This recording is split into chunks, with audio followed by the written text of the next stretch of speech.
안녕하세요. 김덕주 실장입니다. 판매하면서 경험하는 것 중에 가장 설레이는 순간을 꼽아본다면 아마 신규 주문, 그것도 첫 주문이 들어왔을 때가 아닌가 싶어요. 그래서 오늘은 지마켓 옥션 주문 발송 처리하기에 대해서 알아보도록 하겠습니다. 저도 10년 전에 쪼리로 창업을 했는데 그 당시에 옥션에다가 프리미엄을 달고 하룻밤을 자고 일어났더니 첫 주문이 들어와 있는 거예요. 너무 놀란 나머지 주문을 확인을 했는데 이걸 어떻게 하면 잘 처리할 수 있을까? 혹은 실수하지 않을까에 대한 생각을 굉장히 많이 하면서 손을 부들부들 떨면서 처리를 했던 것 같아요.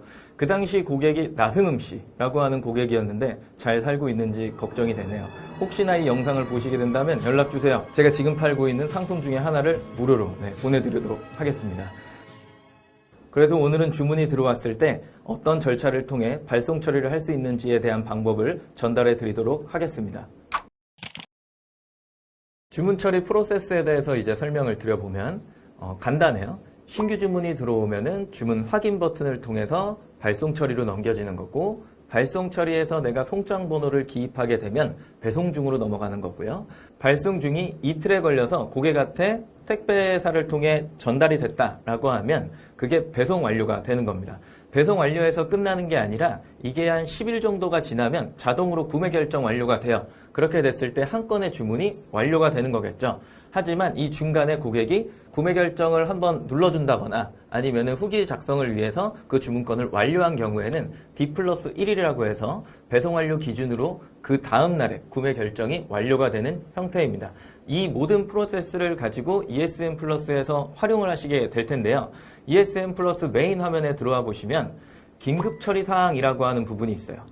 클릭을 하시고 내려와서 보시면 방금 말씀드렸던 프로세스의 어떤 형태가 전부 다 보여지기 시작하는 거겠죠. 그래서 이 단계를 계속 거치면서 숫자가 표기되어 있으면 왜 이게 들어와 있는지를 확인하시고 전에 말씀드렸던 그 방식 그대로를 진행해 주시면 됩니다. 오늘은 이 내용에 대해서 좀 더 자세하게 알아보고 실습해 보는 시간을 갖도록 하겠습니다. 신규 주문 확인 처리를 이제 해볼 건데요. ESN 플러스에 접속을 하셔서 아까 말씀드렸던 긴급 처리사항 이렇게 클릭하셔도 되고요. 해당 주문건이 다 보이시죠?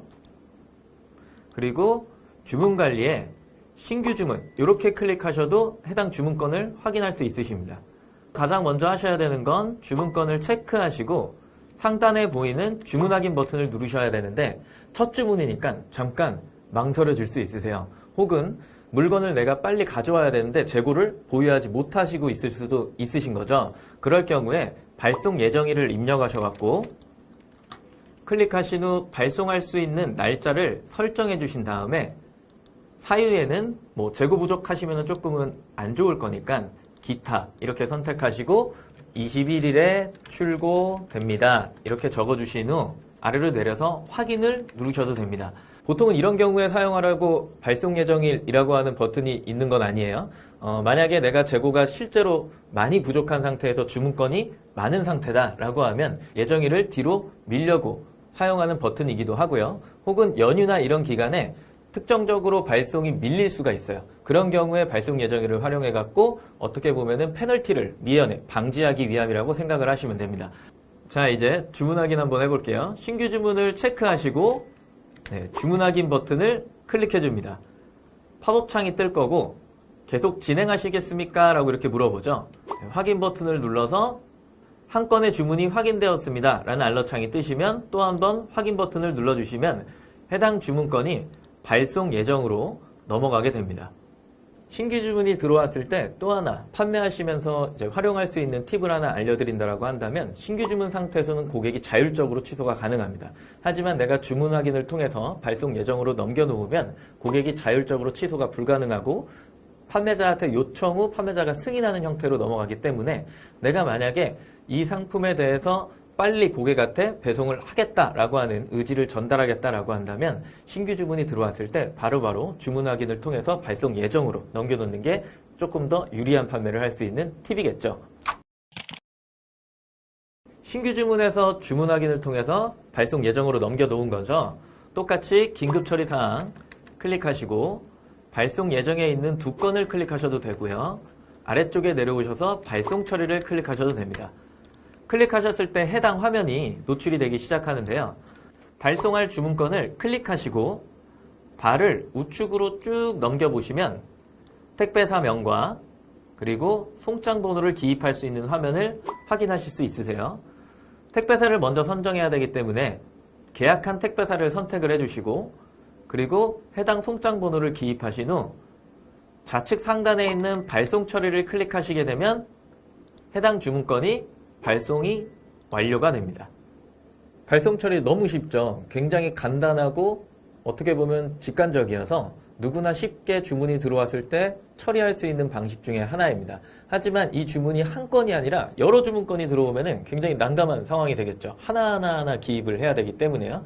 그래서 대량 발송 처리라고 하는 게 있는데 ESN 플러스에 들어오셔서 전체 주문 엑셀 다운로드를 클릭하시고 확인 버튼을 누른 후 주문별 다운로드를 클릭하신 다음에 바탕화면에 저장을 해주세요. 저장을 하시고 열린 파일에 보시면 A열의 ID, C열의 주문번호, I열의 택배사명, J열의 송장번호가 있는데 지금 현재는 송장번호가 없는 상태니까요. 송장번호를 받으신 후 그대로 송장번호 J열에다가 기입을 해주신 다음에 저장해주세요. 그러면 A, C, I, J만 기억하시면 되겠죠? 다시 ESN 플러스에 들어오셔서 상단에 보이는 발송정보 일괄 등록을 누르시게 되면 ID에 A, 주문번호에 C, 택배사에 I, 송장번호에 J를 클릭하신 후 찾기 버튼을 누르셔갖고 아까 바탕화면에 저장해둔 해당 파일을 그대로 더블 클릭해서 넣어주신 후 등록을 누르시면 대량으로 발송 처리가 완료되게 됩니다.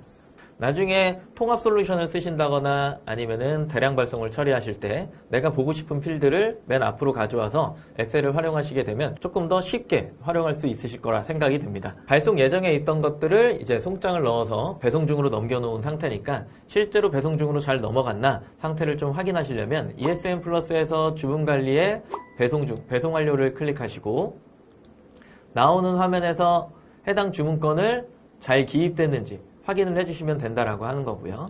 만약에 이 송장 번호를 추적을 하고 싶다라고 하면 송장 번호 클릭하셨을 때 해당 물품이 고객한테 어떻게 전달되었는지도 내역을 확인할 수 있으세요. 근데 바로 송장을 넣고 확인하면 아무것도 안 나오겠죠. 그래서 택배사랑 계약을 하고 물건을 가져간 이후에 그 이후에 저녁 한 7시에서 한 8시 정도에 확인을 해보시면 해당 주문건이 어떻게 이동됐는지를 확인할 수 있으시고 만약에 고객한테 내 상품 언제 도착해요? 라고 문의가 온다라고 한다면 이런 방식을 통해서 안내해 주시면 되는 겁니다.